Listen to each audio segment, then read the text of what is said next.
sim, né? No momento a gente precisa adquirir a confiança, e para ter confiança precisa vencer. Então acho que a gente vem de 3 resultados bons, 3 jogos importantes, onde que a dedicação está sendo 100% nos treinamentos, nos jogos. Isso vem fazendo a diferença. Então hoje conseguimos, logicamente a gente tem muito para melhorar, muito para acertar, né? A gente mas o importante mesmo foi os resultados, né? O resultado está conseguindo vencer esse jogo e agora dá uma tranquilidade a mais para a gente dar uma trabalhada legal aí. O Paulo, em alguns momentos do jogo, o Atlético estava abusando da ligação direta, ao invés dessa bola passar no meio, até no seu pé, para chegar aí sim de qualidade ao ataque.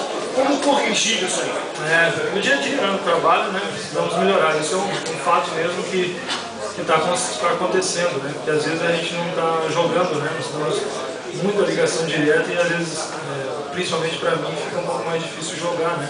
A bola passa direto e você não consegue, só fica olhando. Então, mas no dia a dia a gente vai trabalhando, vai acertando para a gente melhorar.